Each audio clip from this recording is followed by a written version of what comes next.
to the session. This is Kajal Singh, your biology expert, and I hope all my bio hankers, you guys are doing awesome. कैसे हो सब लोग? Yes, I hope everyone is doing great. और सबने इसका पहले वाला session जो था वो देख लिया है. Cell the unit of life. हमने नया यूनिट चालू कर दिया है. Third unit has been started. Cell the unit of life. आप हमने बहुत डिटेल में सारी चीजें कवर कर ली हैं. आज जो है हम बायोमोलिक्यूल्स करने वाले हैं. एंड ये जो चैप्टर है, अगर आपने पहले वाला नहीं देखा है तो प्लीज जाके जल्दी से वीडियो को देख लो. Yes, and then come back to biomolecules. Biomolecules जो चैप्टर है हमारा, ये वैसे कॉमन चैप्टर है. आपके केमिस्ट्री में भी यही है, आपके बायो में भी ये चैप्टर है, राइट. बट केमिस्ट्री वाला बहुत ज्यादा इन डेप्थ है. ऑब्वियसली बात है, वो केमिस्ट्री है, right.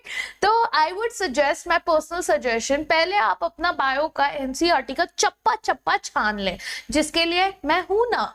Yes, I will be there पूरा आज आपका जो है बायोमोलिक्यूल्स. यस, नेक्स्ट 1 घंटे में, 1 घंटा भी नहीं लगेगा. नेक्स्ट इसमें हम लोग जो है बायोमोलिक्यूल्स का एनसीईआरटी चप्पा चप्पा छान लेंगे. इसके बाद आपने क्या करना है, इसके बाद आप जो है प्लीज अपना एनसीईआरटी ले एक बार स्कैन थ्रू करें. वो स्कैन थ्रू करने के बाद यस, अगर कोई डाउट है तो कमेंट्स में बता दे. अगर नहीं डाउट है तो सीधा जाएं अपने केमिस्ट्री वाले बायोमोलिक्यूल्स चैप्टर पे और उसको पढ़ लें. आज अगर आप ये वीडियो देख रहे हैं, आज ही ट्राई करें कि केमिस्ट्री का भी बायोमोलिक्यूल्स आप स्कैन थ्रू कर लें. क्योंकि अगर इन डेप्थ आपने ये बेसिक फंडामेंट समझ लिया, उसके बाद इन डेप्थ भी आपने पढ़ लिया, तो उसके बाद ये बायोमोलिक्यूल्स का कंसेप्ट ही एकदम क्रिस्टल क्लियर हो जाएगा आपको. बायो का भी और केम का भी, लगे हाथ 2 चैप्टर्स भी हो जाएंगे. ठीक है, चलिए. तो I hope everyone is excited, ready. पानी वानी पी लो, फ्रेश हो जाओ, क्योंकि फटाफट रिवीजन होने वाला है. Yes, so let's quickly start with biomolecules. हाँ, इसका पीडीएफ एंड ऑल, अगर कोई नया बच्चा आया है, if someone is new on this channel, make sure that you subscribe. Yes, why? Let me give you some reason. ये जो है हमारे, देखो इतने प्यारे प्यारे हैंड रिटन नोट्स तैयार है. ठीक है, 2.5 पेज में ये पूरा हमारा चैप्टर जो है कवर हो गया बायोमोलिक्यूल्स का. तो अगर आप चाहते हैं कि ऐसे ही मैं सारा नीट का एनसीईआरटी आपको ऐसे कंसाइज फॉर्म में नोट्स बना के पीडीएफ के फॉर्म में आपको दे दूं, जहां पर सारे पॉइंट्स आपके कवर हो, तो please do subscribe to the channel, ताकि, और बेल आइकन को भी क्लिक कर दो, ताकि जब जब एक नया वीडियो आए एवरी सिंगल डे, यस, आपको वो नोटिफिकेशन मिल जाए और हम जो है पूरा सिलेबस आपका नीट का तैयार कर दे. ठीक है, यस. चलिए बायोमोलिक्यूल्स के साथ शुरू करते हैं. पहले एवरीवन लीजिए अपने भगवान का नाम और करते हैं चालू. यस, सो बायोमोलिक्यूल्स क्यों पढ़ना है? देखो, इसके पहले जो हमने चैप्टर पढ़ा था cell the unit of life, उसमें हमने सेल के बारे में पढ़ा. उसमें हमने देखा कि सेल किससे बना हुआ है, उसके अंदर क्या क्या प्रेजेंट है, सेल के ऑर्गेनल्स कौन कौन से, बहुत सारी चीजें इन डेप्थ हमने देख ली. बराबर. यस, अब क्वेश्चन ये आता है, यस, कि हमको इतना तो समझ में आ गया सारे के सारे ऑर्गेनिज्म सेल से बने हैं. बिल्कुल सही बात है. यस, नाउ क्वेश्चन इज कि इनके अंदर का केमिकल कंपोजिशन भी तो जानना जरूरी है ना. इनके अंदर किस क्या क्या केमिकल कंपोजिशन है वो भी जानना जरूरी है. एंड सबसे बड़ा क्वेश्चन तो ये है कि क्या आपके लिविंग नॉन लिविंग के इसमें सेम केमिकल कंपोजिशन है या अलग अलग कंपोजिशन है? आखिर ऐसा कुछ तो केमिकल कंपोजिशन होगा लिविंग के पास जो बोलेगा ए ये लिविंग है और ये नॉन लिविंग है. ऐसा क्या है? तो इसके लिए हमने केमिकल एनालिसिस करना बहुत ज्यादा जरूरी है. यस, ये चीज अंडरस्टैंड करने के लिए केमिकल एनालिसिस करना जरूरी है. इसीलिए yes, so we realized all organisms are made up of cell. बिल्कुल सही बात है. Are all of the same chemicals, क्या सबके सब सेम केमिकल से बने हैं? चलो, एक तो क्वेश्चन वो है कि क्या सारे के सारे लिविंग सेल्स, चाहे वो प्लांट हो, फंगाई हो, यस एनिमल हो, क्या वो सेम केमिकल कंपोजिशन से बने हैं? और दूसरा क्वेश्चन कि लिविंग टिश्यूज और non living tissues, let's say यहाँ पर लिविंग टिश्यू अर्थ क्रस्ट या फिर कोई भी नॉन लिविंग टिश्यू, इनमें भी क्या केमिकल कंपोजिशन सेम होता है या अलग होता है? यस, अब इसका आंसर तो मिलेगा सिर्फ केमिकल एनालिसिस करने के बाद. तो हमने एक एग्जांपल के लिए केमिकल एनालिसिस किया बिटवीन लिविंग टिश्यू, यस, कोई भी लिविंग टिश्यू ले लिया, और अर्थ क्रस्ट ले लिया. अर्थ क्रस्ट बन गया हमारा इनएनिमेट, लिविंग टिश्यू बन गया animate. Yes, living and non living हो गया. फिर उसके बाद हमने क्या नोटिस किया, क्या ऑब्जर्वेशन पाया? बिलीव नहीं करोगे क्या ऑब्जर्वेशन पाया. There was no significant difference in the element. इसमें भी वही एलिमेंट, इसमें भी वही एलिमेंट, ये भी वही, ये भी वही.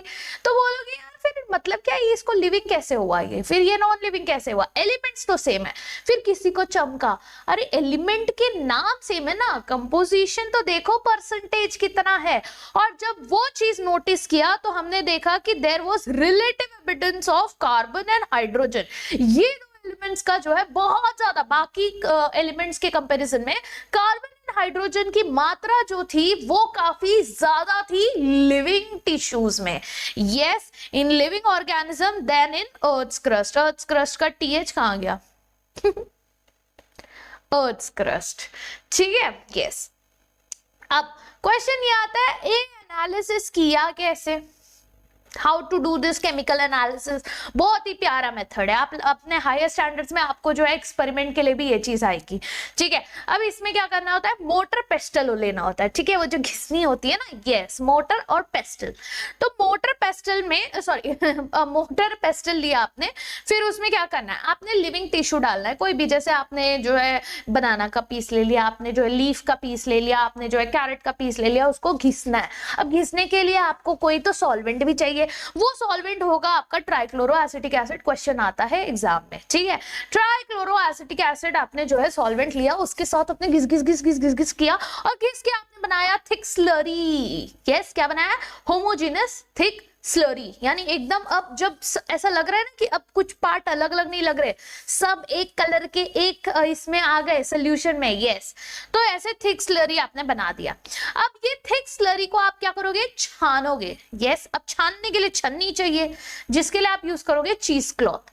तो ये आपने बीकर लिया, इसके ऊपर चीज क्लॉथ लगाया, यस, और फिर हम छानने की तैयारी कर रहे हैं। छानने के बाद हमको मिला दो अलग अलग फ्रैक्शन, दो अलग अलग पार्ट सोल्यूशन का।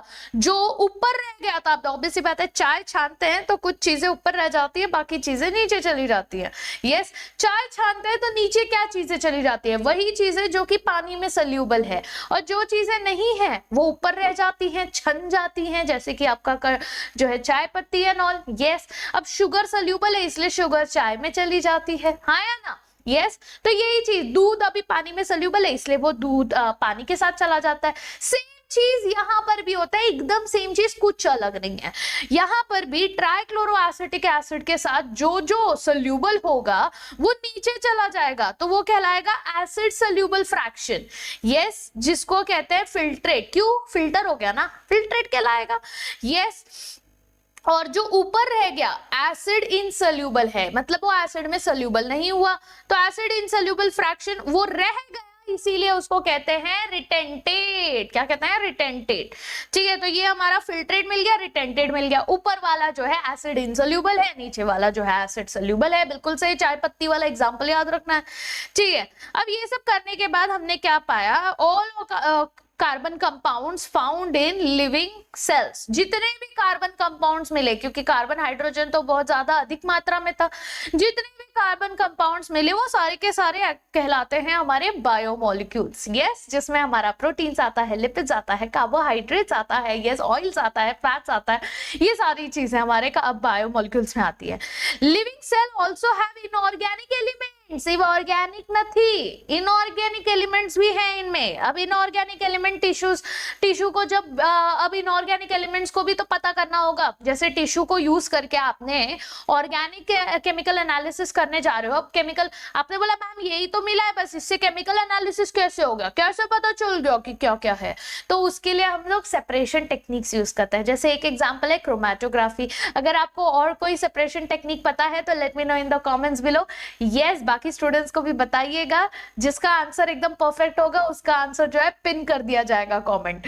ओके, सो यहाँ पर chemical analysis, separation and all सब करने के बाद हमको पता चला, ठीक है।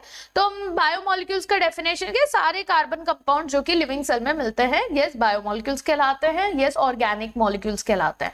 बट लिविंग सेल्स के पास कुछ इनऑर्गेनिक एलिमेंट्स भी पाए गए। अब ये कैसे ढूंढोगे, इसकी एनालिसिस कैसे करोगे? थोड़ा डिस्ट्रक्टिव मेथड है, यस, थोड़ा हार्श है। दूसरा मेथड क्या होता है, आप टिश्यू लोगे, ठीक है, आप वो टिश्यू को वे करोगे, यानी जैसे मैंने ये लीफ लिया, लीफ को मैंने वे किया। अब वे करने के बाद जो वेट उसका आया लीफ का, वो हो जाता है वेट वेट। क्यों? उसके अंदर पानी है, ऐसे याद रखो, वेट वेट, पहला वाला वेट वेट। फिर मैं क्या करूंगी, उसको अवन में रखूंगी, डिहाइड्रेट करूंगी, सारा पानी उसमें से निकालते रहूंगी, तो वो हो जाएगा डिहाइड्रेट। तो वेट वेट लेने के बाद डिहाइड्रेट किया, और डिहाइड्रेट करने के बाद वापस से मैंने उसको वे किया। जब मुझे लग रहा है अब ये पूरी तरह से सूख गया है, यस, तो मैं उसको वापस से वे करूंगी। वापस से वे करने के बाद जो वेट मिलता है उसको हम कहेंगे ड्राई वेट, ठीक है, क्योंकि पानी निकल गया ना, पानी इवेपोरेट हो गया, ड्राई वेट। अब ड्राई वेट वे किया, ठीक है, चलो ड्राई वेट भी आ गया। अब उसको पूरी तरह से बर्न करना है, बोला ना डिस्ट्रक्टिव मेथड। अब उसको हम पूरी तरह से क्या करेंगे, बर्न करेंगे। अब कोई चीज जब आप बर्न करते हो, लास्ट में क्या रह जाता है, राख रह जाती है, कार्बन उड़ जाता है, कार्बन डाइऑक्साइड बनकर, हाइड्रोजन उड़ जाता है, पानी बनकर, बचता क्या है, ऐश। और वो ऐश में क्या है, वो ऐश में है आपके सारे के सारे इनऑर्गेनिक एलिमेंट्स। यस, समझ में आया? All carbon compounds oxidize to carbon dioxide, hydrogen जो है वाटर बन गया। यस, रिमेनिंग जो बचता है उसको कहते हैं ash, which is the inorganic elements. और फिर आप उसका एनालिसिस करके पता कर लो कि कौन कौन से इनऑर्गेनिक एलिमेंट्स है, ठीक है। चलिए, तो ये एक टेबल है आपके एनसीईआरटी में दिया था कि कंपैरिजन किया है एलिमेंट्स का, सूद समेत जैसा एनसीईआरटी में था वैसे ही डाल दिया, क्योंकि इसको आपको रटना नहीं है, तो इसमें हम लोग लिखने का भी टाइम बर्बाद नहीं करेंगे, ये सिर्फ समझने के लिए है। कैसे एलिमेंट्स दिया है, और दिया है percentage weight of earth crust. Yes, यहाँ पर अर्थ क्रस्ट का है और यहाँ पर ह्यूमन बॉडी का है, ठीक है। तो आपने क्या करना है, इसका कंपैरेटिव एनालिसिस आपने देखना है, ठीक है। तो एलिमेंट्स तो सब सेम मिले, इसमें भी मिला, इसमें भी मिला, ठीक है, बट कॉन्सेंट्रेशन अलग अलग था। जैसे हाइड्रोजन यहाँ पर 0.14, यहाँ पे 0.5, यानी कितना ज्यादा है कि नहीं। तो ये था ज्यादा, हाइड्रोजन ह्यूमन बॉडी में ज्यादा था, कार्बन भी ह्यूमन बॉडी में ज्यादा था, ऑक्सीजन जो है वो भी ह्यूमन बॉडी में ज्यादा था। यस, कंपैरिजन करते रहो। ये भी नाइट्रोजन भी ह्यूमन बॉडी, अरे भाई हमारा डीएनए है, उसमें आरएनए, न्यूक्लिक एसिड नाइट्रोजन बन रहा है। यस, तो आपका जो है 3.3 है यहाँ पर नाइट्रोजन भी। यस, फिर बात करते हैं सल्फर, तो भाई सल्फर भी यहाँ पर ज्यादा है। अब यहाँ तक जितने भी आपने एलिमेंट्स पढ़े वो सारे के सारे ह्यूमन बॉडी में बहुत ज्यादा थे, बट वहीं पर जैसे ही बात आती है सोडियम की, तो सोडियम आपका अर्थ क्रस्ट में ज्यादा है। जैसे ही बात आती है कैल्शियम की, कैल्शियम अर्थ क्रस्ट में ज्यादा है, मैग्नीशियम अर्थ क्रस्ट में बहुत ज्यादा है, और सिलिकॉन तो भाई रह नहीं दो, सिलिकॉन ह्यूमन बॉडी में पहली बात तो होना भी नहीं चाहिए। यस, क्यों नहीं होना चाहिए, it is not healthy, it is toxic for us. Yes, तो ये केमिकल एनालिसिस करने के बाद हमने देखा कि ऑल दो नंबर ये सारे एलिमेंट सेम है, बट इनके कंपोजिशंस काफी अलग अलग है, ठीक है। तो ये आपको बस ये टेबल से बस यही सूचना प्राप्त करनी थी, जो आपको हो गई, बिल्कुल। अब एक एक बायोमोलिक्यूल्स कवर करते जाएंगे हम लोग, बस उतना ही है पूरे चैप्टर में, एक एक बायोमोलिक्यूल्स आपने कवर करना है। जैसे पहले बात करते हैं अमीनो एसिड्स की। अमीनो एसिड्स क्या है? Yes, organic compounds amino acid and acid group on same carbon alpha carbon। yes, amino acids organic compound है। कैसे पढ़ना है वो बता रही हूँ, नोट्स पढ़ना इजी हो जाएगा आप लोग के लिए अगर आप एक बार समझ जाएंगे। इसीलिए बोलते हैं ना, खुद का नोट्स खुद ही बनाना चाहिए, क्योंकि आपको आपका ही नोट ज्यादा अच्छे से समझेगा। You can take help of my notes, that's absolutely okay. अगर आपको लगता है कि नहीं समझ में आ रहा है तो यूज कर लो डायरेक्टली, वरना खुद का भी नोट्स बना सकते हो, ठीक है। चलिए शुरू करते हैं। Amino acids, amino acids carbon compound है, बिल्कुल। इसके पास क्या क्या है? इसके पास है एक अमीनो ग्रुप और एक एसिड ग्रुप। यस, इसके कार्बन पे, अल्फा कार्बन पे, यस काइरल कार्बन पे इसके पास एक अमीनो ग्रुप है और एक आपका एसिड ग्रुप है सेम कार्बन के ऊपर। बेस्ड ऑन कि कौन सा आर ग्रुप अटैच होगा, यस उसके ऊपर कौन सा आर ग्रुप अटैच होगा, many amino acids are present. तो अमीनो एसिड्स तो बहुत है, बट प्रोटीन बनाने वाले कितने हैं भाई? Only 20 amino acids. क्वेश्चन है ये PYQ। यस, तो ये कुछ एग्जांपल्स है जो आपने दिमाग में फिट कर लेने हैं। ग्लाइसिन सबसे सिंपलेस्ट अमीनो एसिड है, अगेन क्वेश्चन पूछा जाता है विच is the simplest amino acid, you should be aware glycine. क्यों? क्योंकि इसका जो R ग्रुप है दैट इज नथिंग बट आपका H, ठीक है। फिर आता है एलेनिन जिसमें मिथाइल ग्रुप अटैच होता है, सीरीन जिसमें हाइड्रोक्सी मिथाइल, ऐसे बहुत सारे हैं बट यहाँ पे कुछ कुछ एग्जांपल्स दिए। अगर वो एनसीईआरटी में मेंशन्ड है तो आपने उसको जो है समझ के लेना है डिटेल में, अगर मेंशन नहीं है तो कोई बात नहीं, सिर्फ समझ के लो, डिटेल में घुसने की रटने की जरूरत नहीं है, बट ये चीज मेंशन है तो भाई रटना है। ये नोट्स में लिखी हुई हर चीज आपको रटी हुई होनी चाहिए एक्सेप्ट फॉर जो मैंने लिखा नहीं है, जैसे ये टेबल, ये सिर्फ समझना था, ठीक है। चलिए, टाइप्स ऑफ अमीनो एसिड्स, कितने टाइप्स के अमीनो एसिड्स होते हैं? देखो ये अमीनो एसिड का स्ट्रक्चर इस तरीके से है, ठीक है। यहाँ पर हमको अगर ध्यान से देखें, ये हमारा कार्बन है, अल्फा कार्बन, इसके साथ एक R ग्रुप अटैच है, यहाँ पर आपका अमाइनो ग्रुप अटैच है, यहाँ पे आपका एसिड ग्रुप अटैच है, ठीक है। यस, अब ये अगर ये R ग्रुप भी H हो गया, यानी यहाँ पर CH2 हो गया अगर, तो ये ग्लाइसिन हो जाएगा, ठीक है। इसी तरीके से यहाँ पे एग्जांपल्स थे कि ग्लाइसिन हो जाएगा, अगर मिथाइल ग्रुप अटैच कर दिया तो ये एलेनिन हो जाएगा, yes, hydroxy methyl group attach कर दिया तो ये जो है सीरीन हो जाएगा, ठीक है। ये बिकॉज इनके पास at the same time plus है और at the same time minus charge है, प्लस एंड माइनस चार्ज है, तो इसको कहते हैं ज्विटर-आयन। क्या कहते हैं? ज्विटर-आयन क्वेश्चन पूछा जाता है, ठीक है। अब types of acid, amino acid इसी बेसिस पे, कितना अमीनो ग्रुप है, कितना एसिड ग्रुप है, जिसके पास अमीनो ग्रुप ज्यादा वो बन जाएगा आपका पॉजिटिव चार्ज, उसके पास ज्यादा, जिसके पास आपका एसिड ज्यादा वो बन जाएगा नेगेटिव चार्ज ज्यादा।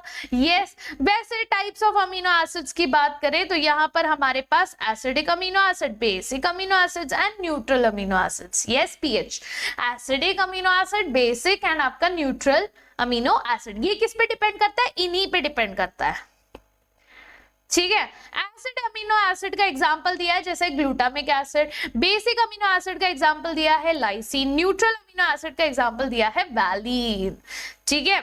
यस, NV, VN ऐसे याद रख सकते हो। यस, लाइसिन बेसिक है, एसिडिक आपका ग्लूटामिक एसिड है, ठीक है। If you need any help to remember the examples, वैसे तो ये छोटे छोटे एग्जांपल्स है, हर चीज में निमोनिक्स नहीं बनाना चाहिए। Personally I am not a very big fan of mnemonics, why? Because मुझे ऐसा लगता है कि एग्जाम में पता चला आप मेन चीज भूल जाओगे, निमोनिक्स ही याद रहेगा, और फिर ये भी भूल जाओगे कि ये निमोनिक्स किस चीज के लिए था।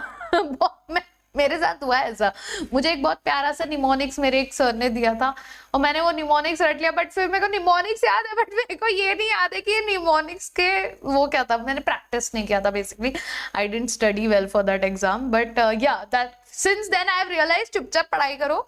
यस, हाँ, कहीं कहीं पे जहाँ पे बहुत ज्यादा रिक्वायरमेंट होती है, जैसे एनिमल किंगडम आप पढ़ रहे हो, प्लांट किंगडम आप पढ़ रहे हो, वहां पे भाई निमोनिक्स की जरूरत पड़ती है, बट उसके अलावा ये जो छोटे छोटे हैं इनमें निमोनिक्स, हर जगह निमोनिक्स नहीं घुसाना चाहिए। We should be very selective कि हम कहाँ पे निमोनिक्स का इस्तेमाल कर रहे हैं, ठीक है, बाकी आपकी मर्जी। यस, चलिए नेक्स्ट है आपका लिपिड्स। लिपिड कैसा है? हाइड्रोफोबिक होता है, यानी लाइपोफिलिक भी बोल सकते हैं, लाइपोफिलिक, हाइड्रोफोबिक, पानी में मिक्स नहीं होता, फैटी एसिड से बना होता है। यस, यहाँ पर इसके पास कार्बोक्सिल ग्रुप होता है जो कि अटैच होता है आपका R ग्रुप से। कौन सा? Carboxyl group is attach to the R group. Palmitic acid कितने कार्बन से बना है? Chain of 16 carbon including carbonyl carbon, यानी कार्बोनिल कार्बन। अब इससे क्वेश्चन पूछा जा सकता है कि भाई कार्बोनिल कार्बन से इंक्लूड करके जो है 16 कार्बन है, तो अगर कल को क्वेश्चन पूछा apart from carbonyl carbon how many carbons are there in the palmitic acid, तो आपको एक कम कर देना है, ठीक है। वहीं पर फिर आपका एराकिडोनिक एसिड है, एराकिडोनिक एसिड 20 कार्बन। ये क्वेश्चन पूछा जाता है, ये काफी रिपीटेड क्वेश्चन है, उसमें जो है ये कार्बोनिल कार्बन कितना है आपका, इंक्लूडिंग कार्बोनिल कार्बन 20 है, ठीक। यस, फिर नेक्स्ट बात करते हैं types. Simple lipid, simple lipids क्या है? Example glycerol, trihydroxy propane, इसका स्ट्रक्चर है, प्रोपेन बनाया 3 कार्बन। यस, अब यहाँ पे trihydroxy, hydroxy hydroxy hydroxy group attach कर दिया, ये बन जाता है प्रोपेन, दैट इज योर आपका ग्लिसरॉल का स्ट्रक्चर।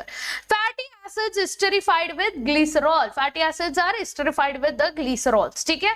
यस, अब कितने फैटी एसिड्स हैं, यस, कितने ग्लिसरॉल्स के साथ स्टेरिफाइड हो रहे हैं फैटी एसिड्स, उस बेसिस पे भी हमारे पास टाइप्स हैं। जैसे हमारे पास है मोनोग्लिसराइड, अगर एक ही ग्लिसरॉल है, डाइग्लिसराइड 2 है, ट्राइग्लिसराइड 3 है, यस। एंड एक और एक डिवीजन ये आ जाता है कि बेस्ड ऑन मेल्टिंग पॉइंट, कि वो उसका मेल्ट होता है कि नहीं। जैसे ऑयल का मेल्टिंग पॉइंट बहुत कम होता है, इसीलिए वो ठंडी में ऑयल ऑयल ही रहता है। अभी ठंडी का मौसम है, सही टाइम है, देखना जरा आपका जो घी होगा वो जमा हुआ होगा। मम्मी को घी यूज करने के लिए ऐसे चम्मच से, पहले कैसे हम लोग सीधा बटली उल्टा करते थे, है ना, ये अभी क्या होता है, चम्मच से निकाल के गर्म करना पड़ता है, उनको पिघलाना पड़ता है, तब यूज करना पड़ता है। क्यों?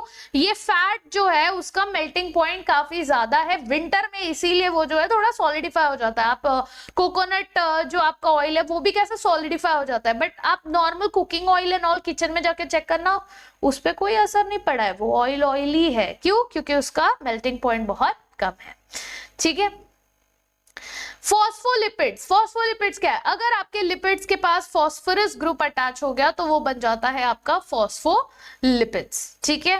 Found in the cell membrane, ये हमने ऑलरेडी पढ़ लिया है, आपके लिपिड बाइलेयर के बारे में हमने पढ़ लिया है। लेसिथिन एक एग्जाम्पल दिया है, that is lipids which are present in neural tissues. Yes, आपके नर्वस सिस्टम में ये लेसिथिन जो है पाया जाता है। ओके, चलिए नेक्स्ट बात करते हैं न्यूक्लिक एसिड्स की। न्यूक्लिक एसिड नाइट्रोजन बेसिस से बना हुआ है। यस, इधर नाइट्रोजन प्रेजेंट होता है। न्यूक्लिक एसिड हमारा ये जो है आपका जेनेटिक मटेरियल बनाता है कि नहीं? Adenine, guanine, cytosine, uracil, thymine. आप बोलोगे मैम 4 ही था ना, इतने सारे कहां से आ गए, 5 कहां से आ गए? तो ये आपको याद होगा, हमने पढ़ा है कि आरएनए में यूरासिल होता है और डीएनए में थाइमिन होता है। दोनों एक जगह जो है प्रेजेंट नहीं होता, यूरासिल अलग, थाइमिन अलग। ठीक है, दोनों एक जगह प्रेजेंट नहीं होते हैं। Nitrogen base plus ribose sugar जब मिलता है, साइड बाय साइड होता है, यानी ये आपका राइबोस शुगर है, इसके साथ नाइट्रोजन बेस अटैच हो गया, तो ये कहलाता है आपका न्यूक्लियोसाइड। साइड बाय साइड है ना, साइड बाय साइड है, इसीलिए कहलाएगा न्यूक्लियोसाइड। बट वहीं पर जब ये न्यूक्लियोसाइड से मैं फॉस्फेट अटैच कर देती हूं तो वो बन जाता है न्यूक्लियोटाइड। यस, न्यूक्लियोसाइड से जैसे ही हम फॉस्फेट अटैच कर देते हैं वो बन जाता है न्यूक्लियोटाइड। ठीक है। अब न्यूक्लियोटाइड कैसे लिखेंगे, न्यूक्लियोसाइड कैसे लिखेंगे? एडिनाइन जो नाइट्रोजन बेस था वो न्यूक्लियोसाइड बन गया adenosine, गुआनोसाइन, cytidine, uridine and thymidine. ठीक है, ये बन गए आपके न्यूक्लियोसाइड। इस पे जब मैं फॉस्फेट अटैच करती हूं तो वो बन जाता है मेरा न्यूक्लियोटाइड। एडिनाइलिक एसिड, गुआनिलिक एसिड, आपका साइटिडिलिक एसिड, यूरिडिलिक एसिड, थाइमिडिलिक एसिड, ये क्या है? ये न्यूक्लियोटाइड्स के फॉर्म में है जब इसके साथ फॉस्फेट ग्रुप अटैच हो जाता है। किसके साथ? न्यूक्लियोसाइड्स के साथ। ठीक है। यस, आपका डीएनए, आरएनए, ये सब आपका जेनेटिक मटेरियल जो है दैट इज नथिंग बट आपका nucleic matter, nucleic acids. Yes, एकदम क्रिस्टल क्लियर, किसी को कोनो डाउट तो नहीं है? डाइट बोल रही हूँ। यस, चलिए फिर बात करते हैं प्राइमरी एंड सेकेंडरी मेटाबोलाइट्स की। यस, प्राइमरी सेकेंडरी मेटाबोलाइट्स में क्या है? अब देखो मेटाबोलाइट्स क्या होता है, ये जो है आपके मेटाबॉलिक रिएक्शंस होते रहते हैं सेल के अंदर, दुनिया भर के मेटाबॉलिक रिएक्शंस होते रहते हैं। अब ये दुनिया भर के मेटाबॉलिक रिएक्शन से बहुत सारे प्रोडक्ट्स भी बनते हैं। कुछ ऐसे प्रोडक्ट्स होते हैं जो कि सेल को यूज होते हैं, यानी वो यूटिलाइज करता है। ठीक है, उसका फंक्शन हमें नोन है, तो वो हो जाता है प्राइमरी मेटाबोलाइट्स। और कुछ ऐसे बनते हैं जिनका फंक्शन ही हमें पता नहीं है, वो प्लांट में क्यों बन रहा है, बस बन रहा है, इंटरमीडिएट प्रोडक्ट्स बन रहा है, यही सेलुलर मेटाबॉलिज्म के वजह से, तो वो जो है वो कहलाता है आपका secondary metabolite. So metabolites are intermediate products of cellular metabolism catalyzed by various enzymes that occur naturally depending on their functions and source. Clear? Metabolites are intermediate products. Cellular metabolism का catalyze होता है by various enzyme. बहुत सारे enzyme भी यहाँ पे metabolism में part लेते हैं। नेचुरली ओकर होते हैं और किस पे डिपेंड करते हैं, उसके फंक्शंस पे और उसके सोर्स पर, ठीक है। अब बेस्ड ऑन कौन सा फंक्शन है, सोर्स है, इसके बेसिस पे हमारे पास जो है दो तरीके के मेटाबोलाइट्स आ जाते हैं, ठीक है। एक होता है आपका प्राइमरी मेटाबोलाइट एंड दूसरा होता है सेकेंडरी मेटाबोलाइट। जैसे मैंने बोला प्राइमरी मेटाबोलाइट का फंक्शन हमने पता है, यस, प्राइमरी मेटाबोलाइट का जो फंक्शन है, प्राइमरी मेटाबोलाइट का जो फंक्शन है वो हमें पता है, दैट इज आइडेंटिफाइबल फंक्शन, हमें ऑलरेडी पता है। बट जो सेकेंडरी मेटाबोलाइट है, ये सेकेंडरी मेटाबोलाइट का फंक्शन हमें नहीं पता, उसका जो है इकोलॉजिकल इंपॉर्टेंस भले है, यानी हम लोग उसको भले यूज करते हैं हमारे फंक्शन के लिए।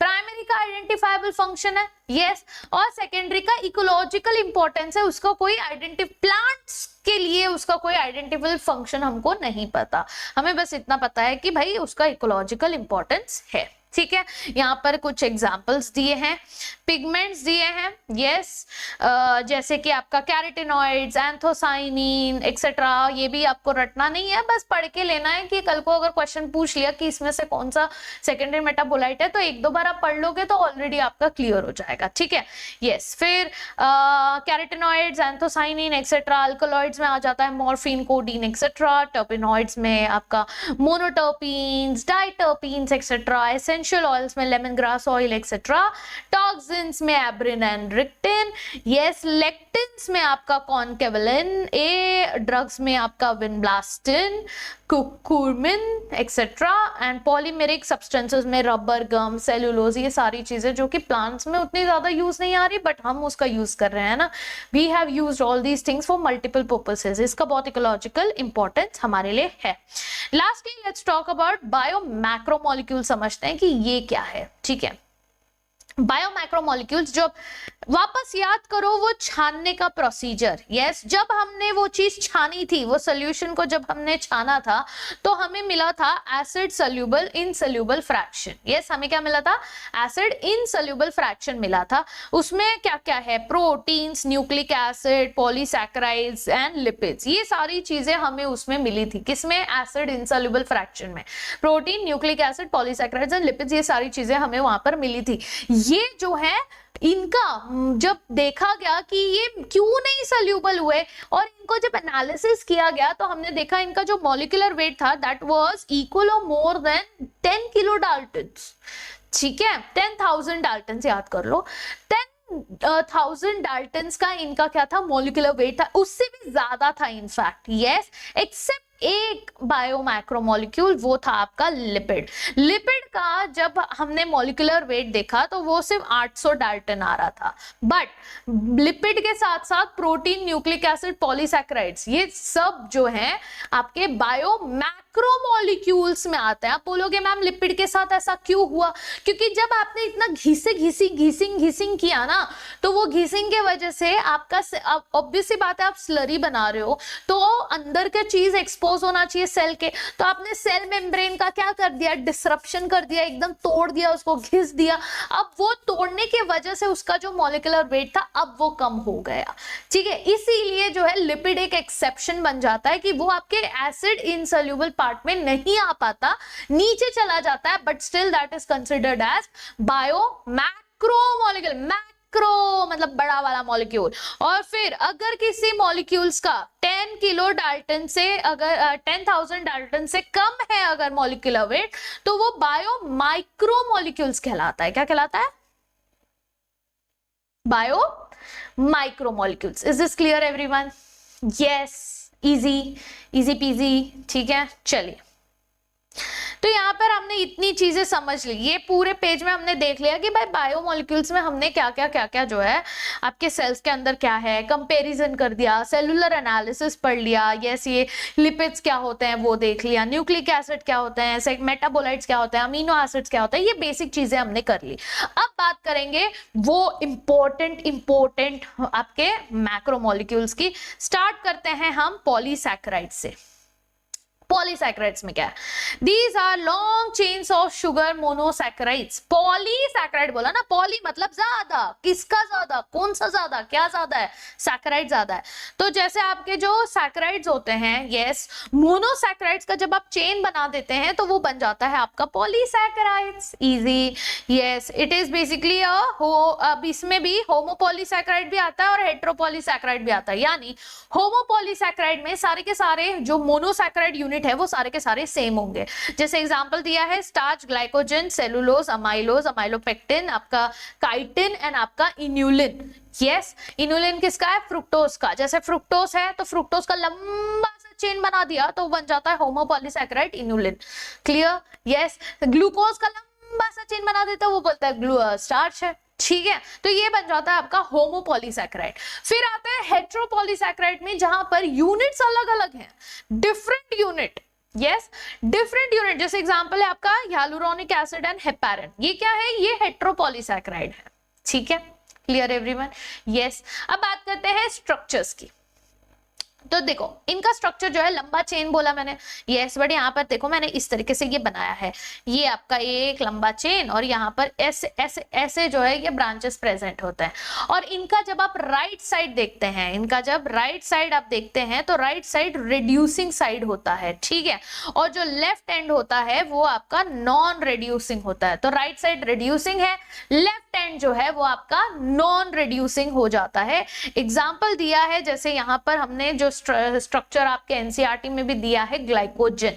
ठीक है, ये सिर्फ लाइन डायग्राम है, ऐसे ही लाइन बना के, अब ऐसा नहीं होता है बट लाइन बना के बस ताकि समझने में इजी हो। तो आपने याद रखना है राइट साइड रिड्यूसिंग साइड होता है, left side non reducing side होता है। ठीक है, अब स्टार्च की जैसे बात करते हैं हम, स्टार्च फॉर्म्स 2 हेलिकल स्ट्रक्चर्स। ठीक है, आपके पॉलीसैकेराइड में भी जो स्टार्च है 2 हेलिकल स्ट्रक्चर बनाता है, जिसमें ये होल्ड करता है आयोडीन मॉलिक्यूल्स को इन हेलिकल स्ट्रक्चर। तो ये जो हेलिकल स्ट्रक्चर बनाने के वजह से ये स्टार्च आयोडीन के मॉलिक्यूल को होल्ड करता है, जिसके वजह से जब आप स्टार्च के ऊपर आयोडीन डालते हो, जिसको हम आयोडीन टेस्ट कहते हैं, तो वो जो है ब्लू कलर का हो जाता है। इसीलिए जब आप जो है आपके पोटैटो पर आप या फिर राइस में आप जब आयोडीन डालते हैं तो वो क्या हो जाता है? ब्लू इन कलर हो जाता है। बट वहीं पर सेलुलोज जो है इसके पास कोई कॉम्प्लेक्स हेलिक्स स्ट्रक्चर नहीं होता, यस, जिसके वजह से ये आयोडीन को होल्ड नहीं कर पाता।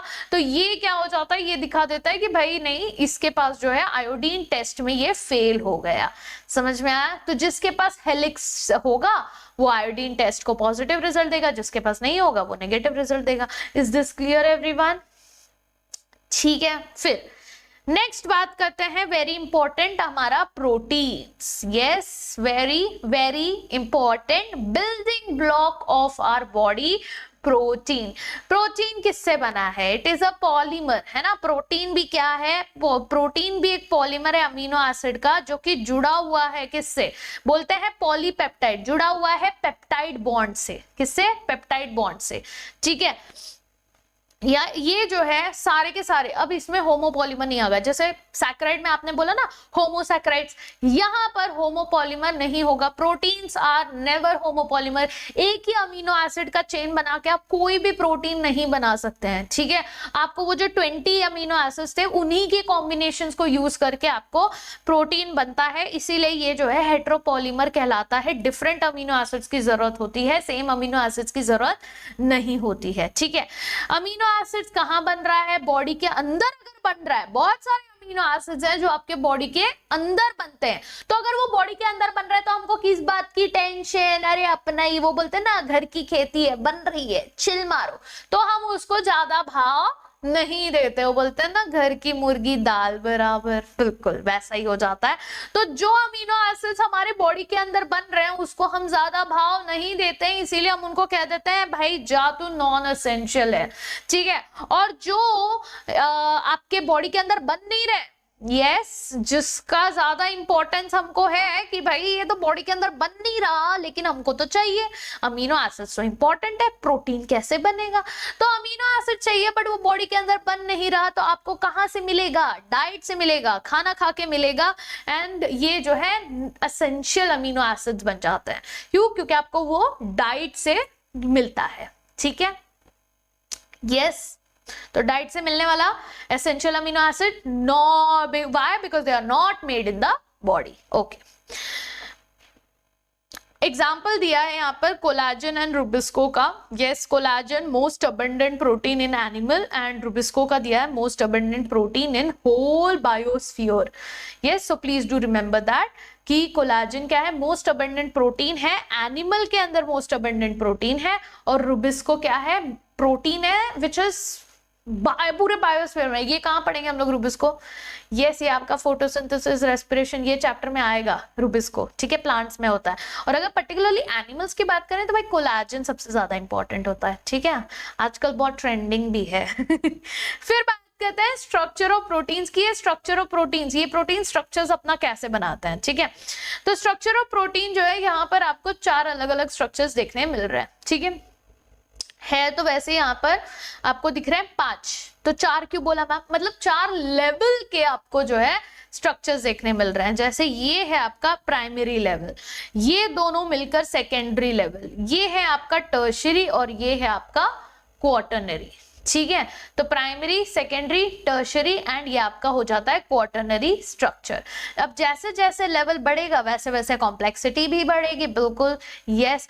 तो जो प्राइमरी स्ट्रक्चर है that is nothing but normal सा चेन होता है आपका पॉलीपेप्टाइड चेन, जो कि सिर्फ पेप्टाइड बॉन्ड से एक लंबा सा चेन बना हुआ है, ठीक है। फिर यही चेन जब अल्फा हेलिक्स स्ट्रक्चर बनाता है, यस, वही चेन जो है सेकेंडरी स्ट्रक्चर में कन्वर्ट होता है, बनाता है अल्फा हेलिक्स, यस। तो अल्फा हेलिक्स जब वो बनाता है तो वो सेकेंडरी स्ट्रक्चर हो जाता है हेलिकल स्ट्रक्चर। वहीं पर जब बीटा प्लीटेड शीट बनाता है, यस, तो बीटा प्लीटेड शीट आप देख सकते हो ऐसे शीट की तरह है, यस, ऐसे आपका सेकेंडरी स्ट्रक्चर बन जाता है। तो एक होगा हेलिकल स्ट्रक्चर, एक होगा शीट की तरह बन रहा है, बीटा प्लीटेड शीट, दोनों ही सेकेंडरी स्ट्रक्चर है, ठीक है। अब इन्हीं के इसमें जो है हाइड्रोजन बॉन्ड और डाइसल्फाइड बॉन्ड के मदद से टर्शरी स्ट्रक्चर बन जाता है, यस। और इसमें क्या हो रहा है? हाइड्रोजन डाइसल्फाइड बॉन्ड आपका ये हेलिकल अल्फा हेलिक्स और बीटा प्लीटेड शीट को साथ में लाके टर्शरी स्ट्रक्चर बना रहा है, और ऐसे ही यही टर्शरी स्ट्रक्चर बाद में और कॉम्प्लेक्स बन के क्वार्टरनरी स्ट्रक्चर आपका रेडी कर रहा है, ठीक है। Clear everyone? यानी कि मेन तो यही है कि पॉलीपेप्टाइड चेन कन्वर्ट हो रहा है अल्फा हेलिक्स में, फिर बीटा प्लीटेड शीट में, यस, और यही मिलकर आपका जो है हाइड्रोजन एंड डाइसल्फाइड बॉन्ड के हेल्प से टर्शरी बनाते हैं, और ऐसे ही टर्शरी के मॉलिक्यूल्स मिलकर क्वार्टरनरी बनाते हैं, ठीक है। एग्जाम्पल, बेस्ट एग्जाम्पल है हीमोग्लोबिन, जहां पर ऐसे ही यस 4 आपके जो है टर्शरी प्रोटीन स्ट्रक्चर्स मिलकर बनाए थे हमारा हीमोग्लोबिन, जिसमें वो हीम प्रोटीन प्रेजेंट होता है, ठीक है, यस, बेस्ट एग्जांपल है वो, उस पे क्वेश्चंस भी आता है। ओके, चलिए ये पार्ट तो हो गया। अब बात करते हैं एंजाइम की, which is the last part of our chapter. Enzymes जो है सारे के सारे enzymes, all enzymes are proteins, yes. अब इनमें यस न्यूक्लिक एसिड भी होते हैं, कुछ कुछ न्यूक्लिक एसिड होते हैं जो कभी कभी एंजाइम की तरह काम करते हैं, उसको कहते हैं राइबोजाइम। वेरी इंपॉर्टेंट पॉइंट, बस एक लाइन लिखा है उसके बारे में, यस। अब एंजाइम्स क्या है? एंजाइम्स का स्ट्रक्चर भी आप देखोगे तो प्रोटीन के स्ट्रक्चर से काफी ज्यादा सिमिलर होता है, ठीक है। तो जैसे क्वार्टरनरी स्ट्रक्चर बना, ठीक है, तो ये क्वार्टरनरी स्ट्रक्चर जब बनेगा, ऐसे बैंड्स बनेंगे, तो उसमें ऑब्वियस सी बात है काफी सारे एम्प्टी स्पेसेस होंगे, काफी सारे क्रिवाइसेस होंगे। अब यही जो पॉकेट्स हैं, यही जो क्रिवाइसेस हैं, यही बन जाते हैं आपका एक्टिव साइट, ठीक है। एकदम सिमिलर स्ट्रक्चर होता है, जैसे प्रोटीन का स्ट्रक्चर आपने पढ़ा ना, यस, वैसे ही आपके एंजाइम का स्ट्रक्चर भी होता है। ऑब्वियस सी बात है प्रोटीन से ही बना हुआ है, इसीलिए। तो यहाँ पर जो क्रिवाइसेस हैं, जो पॉकेट्स हैं जिसपे सबस्ट्रेट फिट हो सकता है, वो बन जाता है एक्टिव साइट, और ये होता है बहुत ही स्पेसिफिक, यस। ऐसा नहीं कि कभी भी किसी पे भी दिल आ गया है, ऐसा बिल्कुल नहीं। ये होता है बहुत स्पेसिफिक, यानी हर एक एंजाइम अपने सबस्ट्रेट के लिए काफी ज्यादा जो है डेडिकेटेड होता है, ठीक है, यस, समर्पित होता है पूरी तरह से। फिर कैटालाइज करता है रिएक्शन एट हाई रेट। इनका मेन फंक्शन यही है कि यहाँ पर जो है जो केमिकल रिएक्शन नॉर्मली जो है, सपोज लेट्स से बहुत ज्यादा टाइम लग रहा था, लेट्स से रैंडम नंबर लेते हैं 10 यूनिट में हो रहा था, ठीक है। अब एंजाइम के आने से ये 10 की जगह 1 यूनिट में हो रहा है, इतना फास्ट हो रहा है, ठीक है, यस। एंजाइम डिफर करता है from inorganic catalyst. Inorganic catalyst अलग चीज होती है, एंजाइम अलग चीज होती है, ठीक है। ये आपको समझना है कि क्योंकि कुछ कुछ इनऑर्गेनिक कैटलिस्ट भी सेम फंक्शन करते हैं कि वो आपके केमिकल रिएक्शन को फास्ट कर देते हैं। तो now you have to differentiate, you have to understand कि भाई एंजाइम्स क्या है और आपका इनऑर्गेनिक कैटलिस्ट क्या है, ठीक है। एंजाइम्स मेजॉरिटी सारे के सारे प्रोटीन्स होते हैं। इनऑर्गेनिक कैटलिस्ट जो है वैरी करता है, मेटल आयन हो सकता है, टू कॉम्प्लेक्स मॉलिक्यूल्स भी हो सकते हैं, इनऑर्गेनिक मॉलिक्यूल्स भी हो सकते हैं। ये बहुत ही स्पेसिफिक होता है, मैंने बोला ना समर्पित होता है ये अपने सबस्ट्रेट के लिए, बहुत स्पेसिफिक होता है टू सबस्ट्रेट। और ये जो है मच लेस स्पेसिफिक, ये उतना ज्यादा स्पेसिफिक नहीं है। Yes, this can be saturated, एक पॉइंट पे सैचुरेट हो जाता है। यानी ये सपोज एंजाइम है, इसके ऊपर नंबर ऑफ आपके एक्टिव साइट्स हैं। अब एक्टिव साइट्स नंबर है, अब सबस्ट्रेट इसके ऊपर ऐड होते जाएगा होते जाएगा होते जाएगा। एक पॉइंट आएगा कि आपके पास ढेर सारा सबस्ट्रेट होने के बावजूद और सबस्ट्रेट इसके ऊपर ऐड नहीं हो पाएंगे, यानी ये जो है बन जाएगा सैचुरेट हो जाएगा एक पॉइंट के बाद। बट जो इनऑर्गेनिक कैटलिस्ट है ये दे डू नॉट सैचुरेट, ठीक है। एक बहुत स्पेशल फीचर्स आपके इनऑर्गेनिक कैटलिस्ट की कि ये जो है काफी नॉर्मल स्टेबल फंक्शन करता है बहुत हाई टेम्परेचर एंड प्रेशर पे। यानी बहुत ज्यादा टेम्परेचर प्रेशर होगा तो भी ये इनऑर्गेनिक कैटलिस्ट सरवाइव कर लेते हैं, बट हमारा एंजाइम नहीं कर पाता। हमारा एंजाइम बेचारा बहुत ज्यादा जब टेम्परेचर होता है तो वो डीनेचर हो जाता है, बहुत कम टेम्परेचर होता है तो वो एक्टिव ही नहीं हो पाता है।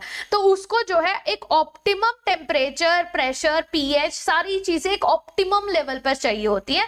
इनऑर्गेनिक कैटलिस्ट का ऐसा नहीं है, वो एकदम विल्ला ठीक है, उसको कैसा भी प्रेशर चलेगा वो काम कर लेगा, ठीक है, यस। बट हमारे पास कुछ ऐसे महारथी भी हैं एंजाइम्स में, जैसे कुछ ऑर्गेनिजम्स होते हैं जो हमारे थर्मोफिलस बैक्टीरिया होते हैं, यस, थर्मोफिलस ऑर्गेनिज्म जो हॉट स्प्रिंग्स एंड ऐसे बहुत ज्यादा गर्म जगह पर जो रहते हैं, यस। तो वैसे ऑर्गेनिज्म से जब हम आइसोलेट करते हैं एंजाइम, वैसे ऑर्गेनिज्म से, थर्मोफिलस ऑर्गेनिज्म से जब हम एंजाइम आइसोलेट करते हैं तो वो जो एंजाइम होता है वो अपनी कैपेसिटी रिटेन करता है। वो ऑर्गेनिज्म अगर उस टेम्परेचर में, उस हार्श कंडीशन में अगर जिंदा है, यस, तो ऑब्वियस सी बात है उसके एंजाइम्स उतने एक्टिव होंगे, है ना, यस। तो इसलिए जो एंजाइम आइसोलेट होता है थर्मोफिलिक ऑर्गेनिज्म से, वो up to 80 degree 90 degree Celsius तक भी एक्टिव रहता है। बट ये आपका एक्सेप्शन है, ये अलग जो है प्रोटीन है जो आपके सिर्फ उन्हीं ऑर्गेनिज्म से अगर आइसोलेट किया तो ही वैसा करेगा। सारे प्रोटीन्स वैसे नहीं होते, सारे प्रोटीन्स को सारे एंजाइम को ऑप्टिमम पीएच, टेम्परेचर, ये सारी चीजें ऑप्टिमम कंडीशन में चाहिए होती है काम करने के लिए, ठीक है। तो ये एक आपका डिफरेंस बिटवीन हो जाता है एंजाइम्स एंड आपके इनऑर्गेनिक कैटलिस्ट का। Next let's understand some chemical reactions, ठीक है, कि ये होता कैसे है। तो पहले केमिकल रिएक्शंस अगर आप देखोगे तो दो केमिकल रिएक्शन होते हैं, एक होता है फिजिकल, एक होता है केमिकल, है ना। अब सिंपल सी बात है, मतलब केमिकल रिएक्शन दो तरीके के होते हैं, एक होता है फिजिकल, एक होता है केमिकल। एक जो जिसमें से फिजिकल चेंज होता है, यानी कि इसमें से स्टेट चेंज होता है, पानी से आइस बना, आइस से पानी बना, पानी से वापस आइस बना, फिर उसको गर्म किया, पानी बना, और पानी से वेपर बना, ये क्या है, ये फिजिकल स्टेट है। फिर ठंडा किया, वापस से आइस बन गया, ये फिजिकल चेंज हो रहा है। बट जहां पे केमिकल रिएक्शन होता है, यानी केमिकल बॉन्ड्स चेंज हो रहे हैं, जो कि इरिवर्सिबल भी हो सकता है, वो हो जाता है आपका केमिकल चेंज, ठीक है, यस। तो हम उन्हीं की बात कर रहे हैं कि एंजाइम्स का यूज करके जो है कुछ रिएक्शंस होते हैं, यस। अब ये रिएक्शंस होते कैसे हैं वो अंडरस्टैंड करते हैं ये ग्राफ के माध्यम से। ये ग्राफ में क्या दिया है, पोटेंशियल एनर्जी। देखो, हर चीज होने के लिए हमको पता है कि सारे कंपाउंड्स के पास उसका एक पोटेंशियल एनर्जी होता है, बिल्कुल। सबस्ट्रेट के पास एक एनर्जी होगा और आपका प्रोडक्ट के पास एक एनर्जी होगा। और जब भी हम केमिकल रिएक्शन करते हैं, सबस्ट्रेट टू प्रोडक्ट बनता है, यानी आप सबस्ट्रेट लोगे जिसके बीच में रिएक्शन होगा और फिर वो प्रोडक्ट बनाएगा, बराबर। अब यहाँ पर एंजाइम का क्या रोल है, जब आप सबस्ट्रेट लेते हो और उसके साथ एंजाइम डालते हो तो वो करता क्या है, पहले देख लो कि एंजाइम नहीं डाला तो क्या हुआ। सबस्ट्रेट का ये एनर्जी लेवल था, ठीक है, ये एनर्जी पॉइंट सबस्ट्रेट का था।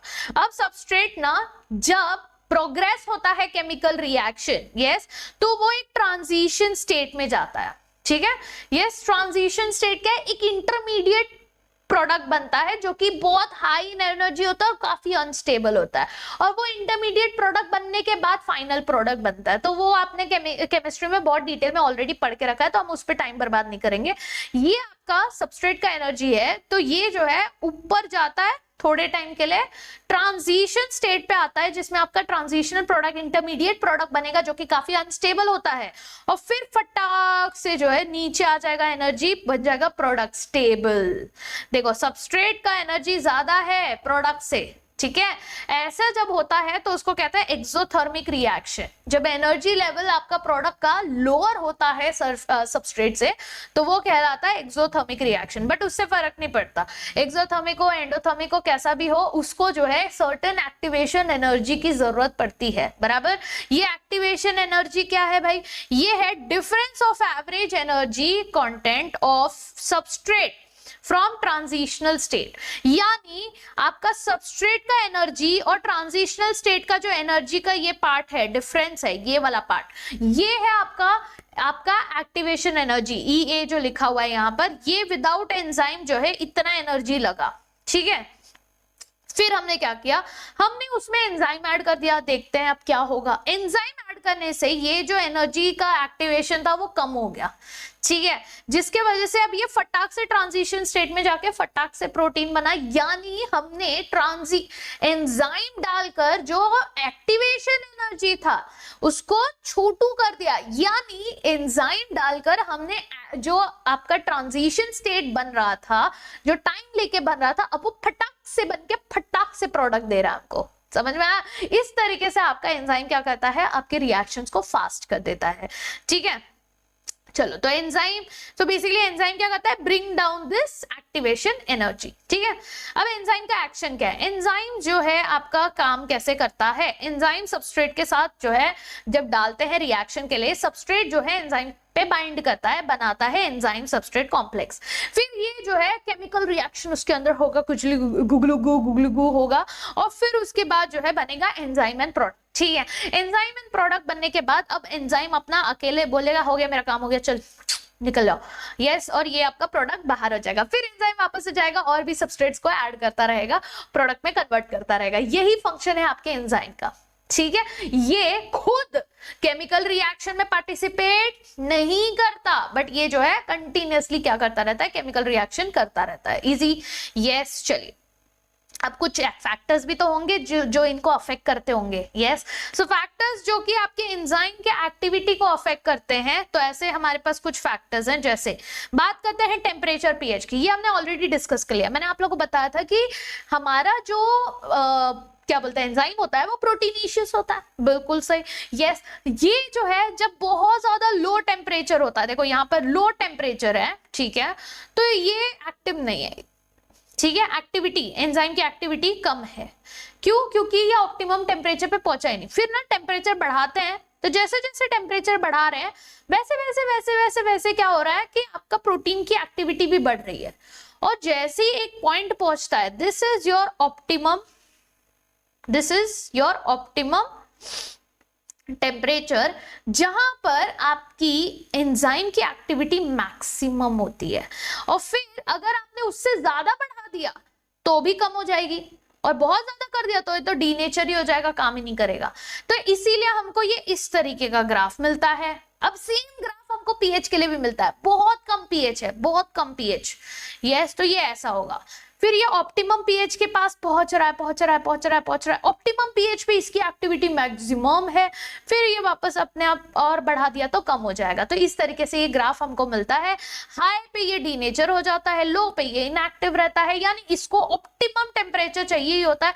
यही वो टेम्परेचर है जिसपे ये सबसे अच्छे से काम करता है, ठीक है। दैट इज द आपका पूरा factor, major factor temperature, pH, जो कि आपके एंजाइम के एक्टिविटी को अफेक्ट करता है। Easy PG, yes. चलिए, दूसरा फैक्टर है कॉन्सेंट्रेशन ऑफ सबस्ट्रेट। अब ये क्या है, कॉन्सेंट्रेशन ऑफ सबस्ट्रेट जो है, अब जैसे मैंने बोला था ना कि एंजाइम जो है इनके ऊपर एक्टिव साइट लिमिटेड है, हाँ भाई, लिमिटेड है, और ये एंजाइम खुद तो केमिकल रिएक्शन में पार्टिसिपेट नहीं कर रहा। अब सबस्ट्रेट आके बैठेगा। अब सपोज 3 सबस्ट्रेट ही है तो फटाक से हो गया, सपोज 4 5 सबस्ट्रेट है तो भी फटाक से हो गया, सपोज 6 सबस्ट्रेट है तो भी फटाक से हो गया, यस। बट अगर सपोज 20 सबस्ट्रेट है तो क्या और फटाक से होगा? नहीं भाई, अब ये सैचुरेट हो चुका है, पहले ही डिफरेंस बिटवीन पढ़ चुके हैं हम लोग। एंजाइम जो है सैचुरेट हो रहा है, जिसकी वजह से अब ये उसका मैक्सिमम स्पीड है जो वो दे सकता है, इससे ज्यादा उसके पास जो है रूम ही नहीं है सबस्ट्रेट को बिठाने के लिए।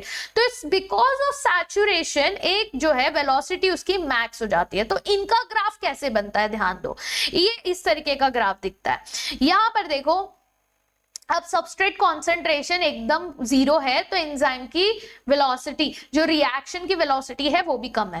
फिर जैसे जैसे सबस्ट्रेट बढ़ता जाता है वैसे एंजाइम की वेलोसिटी बढ़ रही है। एक पॉइंट आता है ऐसे ऐसे ऐसे ऐसे, जब ये मैक्स होती है, यस, जब इसने मैक्सिमम वेलोसिटी पे काम किया। बट आप सोचते हो और डाल दो ना, और डाल दो, और डाल दो सबस्ट्रेट, यस, और मजा आएगा और फटाफट प्रोडक्ट बनेगा। बट ये एक पॉइंट के बाद सैचुरेट हो जाता है। ठीक है, क्यों? क्योंकि एंजाइम सैचुरेट हो जाता है, उसके पास लिमिटेड है, वो एक्टिव साइट्स भी कम है, तो कहां से प्रोडक्ट को अटैच करें? तो एक कॉन्सेंट्रेशन तक आपका जो है सबस्ट्रेट जितना बढ़ाते जाओ उतना आपका रेट ऑफ रिएक्शन भी बढ़ता जाता है। बट एक पॉइंट आता है जब वो सैचुरेट हो जाता है। तो ये ग्राफ का मतलब वो है। ठीक है, तो यहाँ पर ये वी मैक्स, इसका हाफ जो है वी मैक्स हाफ। अब ये बोलोगे मैम यहाँ पे क्यों पढ़ रहे हैं? केमिस्ट्री में तो आप लोग इसका जो है प्रॉब्लम्स भी सॉल्व करते हो, है ना? यस, यहाँ पे इतना ज्यादा इंपॉर्टेंट नहीं है ये। ठीक है, तो ये ग्राफ आपको मिल जाता है। तो it increase the substrate, it will increase the reaction rate, but it reaches maximum velocity Vmax, enzyme molecules are fewer than substrate, that's why, क्योंकि enzyme gets saturated। yes, next, enzyme की जो activity होती है, it is also sensitive to specific chemicals. अब कभी कभी क्या होता है, चलो सबस्ट्रेट तो ठीक कॉन्सेंट्रेशन में डाला है आपने, बहुत ज्यादा सबस्ट्रेट नहीं डाला है, बट सबस्ट्रेट की जगह पे कुछ ऐसे ऐसे ऐसे ऐसे अजीब इन द सेंस कुछ अलग लोग होते हैं जो कि वो सबस्ट्रेट का जगह ले रहे हैं। ठीक है, तो अब जब ऐसा होता है कि ऑलरेडी सीट कम है, ठीक है, आपके पास ऑलरेडी सीट कम है, उसमें कोई और भी आके बैठ जाए तो मतलब और गुस्सा आ जाए कि अरे यार, होता है ना, हम लोग ऐसे बर्थडे पार्टी में जाते हैं किसी फ्रेंड के, तो हम अपने फ्रेंड्स को भी लेके जाते हैं। ठीक है, अब उसमें देख रहे हैं हम लोग कि ऑलरेडी हमारे पास 4 फ्रेंड्स है, 3 सीट थी, तो हमने बोला चल थोड़ा वो करके, अरे तू थोड़े टाइम बाद तू बैठ लेना, अरे तू बैठ लेना, तू बैठ लेना। अब उसी में एक आंटी आके बैठ गई, बोलोगे अरे यार वैसे ही सीट कम थी, उसमें तुम और जो है जगह छेक रहे हो। यस, अब ये क्या है, इन्होंने क्या किया, आपको ये जो है इनहिबिट कर दिया कि भाई अब तो तुम लोग का स्पीड और कम कर देंगे हम, और कम लोगों को बैठने मिलेगा, है ना? तो सेम चीज केमिकल रिएक्शन में भी होती है, सेम चीज, यही इमेजिन करके रहना, सेम चीज। अब कुछ ऐसे जो है सेम दिखने वाले, अब आपका एक्टिव साइट है, ये आपका क्या है, एक्टिव साइट पे बैठने वाला सबस्ट्रेट है। ठीक है, अब कुछ सबस्ट्रेट के अलावा सपोज उसके रिएक्शन में कुछ और ऐसा मॉलिक्यूल हो जो सबस्ट्रेट जैसा ही दिखता हो, तो एंजाइम को क्या पता कौन बैठ रहा है, तो वो आके बैठ जाता है एंजाइम पे, जिसकी वजह से क्या हो गया, अब सबस्ट्रेट क्या रेट ऑफ रिएक्शन कम हो गया, यानी इस मॉलिक्यूल ने इनहिबिट कर दिया, इसीलिए इनको कहते हैं inhibitor. Yes, this process is inhibition वाला केमिकल रिएक्शन हो रहा है। यस, यानी ऐसे कुछ एंजाइम एक्टिविटी जो कम हो जा रही है, क्यों? क्योंकि they are sensitive to specific chemicals that bind to the enzyme. Yes, अगर वो केमिकल सेम दिखता है, if it is closely resembles the substrate, और फिर वो इनहिबिट करता है एक्टिविटी को, तो उसको कहते हैं कॉम्पिटिटिव इनहिबिशन। क्यों? क्योंकि वो उसको कॉम्पिटिशन दे रहा है, तू बैठेगा मैं बैठूंगा। यस, ऐसा करता है। ठीक है, यस, एग्जाम्पल भी दिया है आपके एनसीईआरटी में, आपने याद रखना है। इनहिबिशन ऑफ सक्सिनिक डिहाइड्रोजिनेज, ये सक्सिनिक डिहाइड्रोजिनेज, एज पढ़ के समझ में आ गया, सक्सिनिक डिहाइड्रोजिनेज क्या है, हमारा एंजाइम है। ठीक है, ये एंजाइम को इनहिबिट कौन कर रहा है, कौन है वो इनहिबिटर, मैलोनेट। क्यों? क्योंकि ये जो है क्लोजली रिजेंबल करता है आपके सबस्ट्रेट को सक्सिनेट, तो सक्सिनेट बैठने की जगह ये मैलोनेट आके बैठ जाता है, जिसकी वजह से सक्सिनेट का जो रिएक्शन है, जो उसको डिहाइड्रोजिनेस करना है हमको, मतलब डिहाइड्रोजिनेशन जो करना है वो नहीं हो पा रहा है। क्यों? क्योंकि मैलोनेट आके बैठ जा रहा है, तो ये क्या हो गया, ये कॉम्पिटिटिव इनहिबिटर हो गया। यस और ये सेम प्रोसेस हम यूज करते हैं इन बैक्टीरियल पैथोजन कंट्रोल में भी ये मेथड यूज किया जाता है कि अगर आपको पता है कि ये जो है जाके बैठने वाला है और फिर ये ऐसा ऐसा तूफान करने वाला है, ठीक है, अब जब पता है कि सामने वाला ये ऐसा रिएक्शन करने वाला है, ये बैक्टीरिया जाके ऐसा उद्दंड मचाने वाला है, ठीक है, तो आप क्या करोगे, आप जो है उसका कॉम्पिटिटर अंदर डाल दोगे, तो क्या होगा, वो कॉम्पिटिटर जा जाके बैठ जाएगा, जिसकी वजह से अब बैक्टीरिया उस चेयर पर जाके नहीं बैठ पाएगा। तो ये क्या हो गया, ये आपका कॉम्पिटिटिव इनहिबिशन को आपने अपने फायदे के लिए यूज किया, ठीक है, क्लियर एवरीवन। तो ये हो गया हमारा। फिर बात करते हैं एंजाइम के नॉमेनक्लेचर एंड क्लासिफिकेशन की। हमारे एंजाइम को भी तो थोड़ा तो नामकरण की जरूरत है, थोड़ा क्लासिफिकेशन करने की जरूरत है। यस, तो ये किस बेसिस पे क्लासिफाई होता है, कौन सा रिएक्शन कर रहा है उस बेसिस पे इसका नामकरण कर देंगे, ठीक है। डिवाइड होता है 6 क्लास में, so we have total 6 classes of enzyme, ठीक है, 6 क्लास में डिवाइड होता है, each with 4 to 13 सब classes, yes, each with 4 to 13 सब क्लासेस आपके जो है एंजाइम्स डिवाइड होते हैं। अब इसको जो नामकरण है वो 4 डिजिट में किया जाता है, ठीक है, ये बहुत ज्यादा डेप्थ में आपको नहीं बताया गया है। पहला बात करते हैं फर्स्ट क्लास हमारा oxido reductase dehydrogenase. Yes, oxido reductase एक है, डिहाइड्रोजिनेस, ठीक है। इसमें क्या हो रहा है, इसमें हो रहा है आपका ऑक्सीडेशन, जो रेडॉक्स रिएक्शन होता है, यस रेडॉक्स रिएक्शन होता है, वही यहाँ पे हो रहा है। ऑक्सीडो रिडक्शन मतलब क्या होता है, रेडॉक्स रिएक्शन, यानी एक चीज जो रेड्यूस थी अब वो ऑक्सीडाइज हो जाएगी, एक चीज जो ऑक्सीडाइज थी अब वो रिड्यूस स्टेट में चली जाएगी। ये रेडॉक्स रिएक्शन जो एंजाइम करेगा वो इस कैटेगरी में आएगा, पहला वाला, that is your oxido reductase या फिर डिहाइड्रोजिनेस, ठीक है। दूसरा, ट्रांसफर कर रहा है चीजें, जैसे ये G ग्रुप इसके साथ अटैच है S के साथ, इसको ट्रांसफर कर रहा है, अब ये S डैश के साथ अटैच है, S को अकेला छोड़ दिया, इसको छोड़ के उसके साथ चला गया, यस, तो ये क्या है, transferase, transfer of groups other than hydrogen. क्यों, बताओ बताओ बताओ, अदर देन हाइड्रोजन क्यों? यस, ये पॉइंट बहुत इंपॉर्टेंट है समझने के लिए। अगर हाइड्रोजन का ट्रांसफर हो रहा है तो वो तो डिहाइड्रोजिनेस हो गया ना, तो ये तो वापस से you will come back to this category. तो हाइड्रोजन के अलावा अगर कोई ऐसा ग्रुप है जिसका ट्रांसफर आप कर रहे हो तो वो ट्रांसफरेज में आएगा। इजी, समझ में आया? यस। फिर बात करते हैं हाइड्रोलिसिस की। हाइड्रोलिसिस हो रहा है, yes, Easter, ether, peptide, glycosidic, carbon carbon carbon halide और कार्बन नाइट्रोजन जो बॉन्ड्स होते हैं, इनमें जब हो रहा है ये हाइड्रोलिसिस हो जाता है, ठीक है, यस, यानी कि हाइड्रोलिसिस जब हो रहा है तो उसको हाइड्रोलिसिस कहेंगे। जो लाइसिस कर रहा है यानी ग्रुप को रिमूव कर रहा है, यस, तोड़ रहा है ग्रुप को। अब बोलोगे मैम ट्रांसफर भी तो रिमूव कर रहा है, नहीं बेटा ये अलग है। देखो, कार्बन कार्बन सिंगल बॉन्ड, इसके पास है X और इसके पास है Y, इन्होंने XY को अलग कर दिया और बना दिया एक बॉन्ड, और ये जो XCC था, कार्बन कार्बन था, उनके बीच में वैलेंसी को कंप्लीट करने के लिए आ गया डबल बॉन्ड। तो जब ये होता है तो ये कहलाता है लाइसिस, ठीक है, यस। तो removal of groups not bye hydrolysis, यहां पर हाइड्रोलिसिस नहीं कर रहे, अगर हाइड्रोलिसिस करोगे तो हाइड्रोलिसिस कहलाएगा। तो हाइड्रोलिसिस के अलावा अगर आप कोई मेथड यूज करते हो जिसमें आप ग्रुप को रिमूव करते हो तो वो लाइसिस कहलाता है। Easy, yes. फिर आते हैं आइसोमरेजेस। आइसोमरेजेस क्या है, आपका जो आइसोमर्स बनता है उसका जब इंटर कन्वर्जन आप करते हो, ऑप्टिकल, ज्योमेट्रिक या पोजिशनल आइसोमर्स जो बन रहे हैं हमारे, तो उसका जब आप ये जो है आइसोमर्स जो एंजाइम बना रहा है, ग्लूकोज को फ्रुक्टोज में कन्वर्ट कर रहा है, यस, ऐसा कुछ एंजाइम अगर कर रहा है तो वो आइसोमरेज में चला जाता है, ठीक है। फिर आपका लाइगेजेस। लाइगेजेस क्या करता है, लाइगेट करता है, चिपकाता है, दो कंपाउंड को चिपकाने वाला काम कौन करता है, लाइगेजेस करता है। तो here you have your complete classes, first oxidoreductase, second transferases, third hydrolases, fourth lyases, fifth आपका isomerases and lastly sixth आपका ligases। 6 classes यहाँ पर हो जाते हैं complete। अब बात करते हैं last topic की, which is cofactor। अब ये cofactor क्या है, बहुत confuse होते हैं बच्चे। cofactor is nothing but जैसे आपके प्रोटीन्स को फंक्शन करने के लिए आप जो है थोड़ा बहुत सपोर्ट कोई कोई और जो है मॉलिक्यूल सपोर्ट करता है, ठीक है। अगर ये प्रोटीन को, जो हमारा एंजाइम है, उसको सपोर्ट करने के लिए कोई नॉन प्रोटीन आ जाए तो उसको कहते हैं कोफैक्टर, ठीक है, उसको हम कहते हैं cofactor. So non protein constituent bound to enzyme to make it active, यानी ये कोफैक्टर अगर बाइंड करेगा एंजाइम से तब वो एक्टिव हो जाता है। यस, और हमारे पास ऐसे 3 काइंड है, कितने, 3 काइंड्स हैं, ठीक है। तो जो इनएक्टिव है, ठीक है, वो अलग इनएक्टिव एंजाइम ऐसा प्रेजेंट है जो कि बिना कोफैक्टर का है, ठीक है।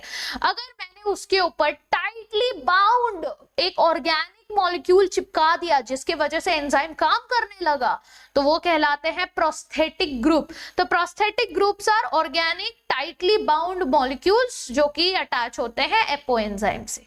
फिर बात करते हैं coenzyme. Coenzymes are organic loosely bound to apoenzyme, very important difference. Loosely bound मतलब ये रिवर्सिबल हो जाता है, अगर टाइटली बाउंड है, कोवैलेंट बॉन्ड बना ले रहा है, ये इरिवर्सिबल हो जाता है, ठीक है। और कुछ ऐसे मेटल आयंस भी होते हैं जो हमारे एंजाइम के साथ रिएक्ट करके जो है हमारे एंजाइम्स को एक्टिवेट करते हैं, ठीक है। तो इसी के साथ हमारा चैप्टर होता है खत्म। वैसे एक पार्ट था जो आपके न्यू एनसीईआरटी में नहीं है, यस, मेम्ब्रेन बाउंड एंड आपका रिसेप्टर्स के बारे में। ये हम लोग जो है, आप लोग टेंशन मत लो, मैं इसलिए बता रही हूँ क्योंकि पहले ही तुम लोग चालू हो जाते हो, मैम ये जो एडेड न्यू सिलेबस है नीट का वो भी कवर करा दो। सब कवर होगा बेटा, वो अलग से हम लोग करेंगे, बट फिलहाल आई एम जस्ट फोकसिंग कि एक बार आपका एनसीईआरटी का चप्पा चप्पा हो जाए। तो this is NCERT line by line series, जिसमें मैं आपका पूरा एनसीईआरटी कवर करवा दूंगी, एक एक लाइन आपकी कवर हो जाएगी, एनसीईआरटी पूरा आपके दिमाग में फिट हो जाएगा। यस, तो ये 2.5 पेज में हमारा ये पूरा बायोमोलिक्यूल्स का चैप्टर तैयार हो गया है ना। बहुत ही बड़ा चैप्टर है, हमने बस 2.5 पेज में, मात्र 2.5 पेज अगर आप ये पढ़ लोगे, आपका पूरा एनसीईआरटी का चप्पा चप्पा क्लियर हो जाएगा। क्या इसका मतलब एनसीईआरटी नहीं पढ़ना है? बिल्कुल पढ़ना है। अभी ये सेशन देखने के बाद फटक से अपना एनसीईआरटी खोलो, एक बार एनसीईआरटी स्कैन थ्रू कर लो, कोई डाउट है late me know in the comments below, या फिर टेलीग्राम चैनल ज्वाइन कर लो, टेलीग्राम पे आप डाउट्स पूछ सकते हो, ठीक है। इसका पीडीएफ कहाँ मिलेगा? मैं पीडीएफ आपको मिलेगा यहाँ, ये है आपका हमारा यूट्यूब चैनल है ना। अब ये जो हमारा यूट्यूब चैनल है, इसमें आप देख सकते हो नोट्स रिपोजिटरी का जो है, यहाँ पर 3 लिंक्स दिए हैं, है ना, 3 लिंक्स दिए हैं यहाँ पे। 3 लिंक्स पे यहाँ पर आप जाओगे नोट्स रिपोजिटरी, तो नोट्स रिपोजिटरी आप जैसे ही ओपन करोगे आपका ये जो है ओपन हो जाता है यहाँ पर, ठीक है। यस, तो ये जो ओपन हो गया है आपका, यहाँ देखो नोट्स रिपोजिटरी, यहाँ ये एक ही लिंक है जो आपका बायो यूट्यूब चैनल भी कनेक्ट कर देगा, आपका टेलीग्राम चैनल, इंस्टाग्राम चैनल, जहाँ पे भी आपको ज्वाइन करना है, जैसे भी आपको मुझसे कनेक्ट होना है, this link will help you to connect, notes repository वाला, यस, कनेक्टिंग लिंक। तो यहाँ पर नोट्स रिपोजिटरी जब आप ओपन करते हो, यस, तो यहाँ पर आपको जो है सारा पीडीएफ का लिंक मिल जाता है, ठीक है। जैसे ही आप ओपन करोगे, ये ओपन करते ही आपको सारे का सारा पीडीएफ का लिंक मिल जाएगा, और यही पीडीएफ जो है आप डायरेक्टली भी डाउनलोड कर सकते हो, ठीक है। यहाँ पे देखिए, आप इस तरीके से यहाँ पर सारे पीडीएफ्स अवेलेबल हैं, ठीक है। आप डायरेक्टली यहाँ से डाउनलोड कर सकते हो, नहीं तो बेस्ट तो यही बोलूंगी टेलीग्राम चैनल पर आ जाओ। टेलीग्राम चैनल हमारा जो बायो हैंकर्स का, देखो यहाँ पे लिंक दिया है, यस, बायो हैंकर्स का टेलीग्राम चैनल है, ज्वाइन कर लो वहीं पर आपको सारे पीडीएफ्स भी शेयर हो जाएंगे, सारे लिंक्स भी शेयर हो जाएंगे। और please do subscribe to the channel, क्योंकि बेल आइकन बजाते ही आपका जैसे ही चैनल में एक वीडियो अपलोड होगा आपको नोटिफिकेशन मिल जाएगा। Why is it important? क्योंकि यार प्रिपरेशन तो टाइम टू टाइम होना चाहिए, है कि नहीं। अब जब मैं पूरी तरह से I am giving you my best कि मैं नोट्स बना के दे रही हूँ, सारी चीजें देखो, सारे नहीं बने हुए हैं, मुझे भी रेगुलरली बनाना पड़ता है ना। जैसे जैसे अभी देखो बायोमोलिक्यूल्स का कमिंग सून है, अब मैं इसमें ऐड कर दूंगी, ठीक है। फिर कल हम लोग cell cycle and cell division का भी ऐड कर देंगे। ऐसे एक एक करके हम लोग जो है धीरे धीरे ये जो हमारा पूरा टारगेट है वो हम लोग कंप्लीट कर लेंगे। यस, और अगर हम लोग ऐसे ही रोज करते गए बिना किसी गैप के, तो 20th फेब तक हमारा पूरा सिलेबस, पूरा एनसीईआरटी 11th एंड 12th पूरा चप्पा चप्पा हो जाएगा, ठीक है।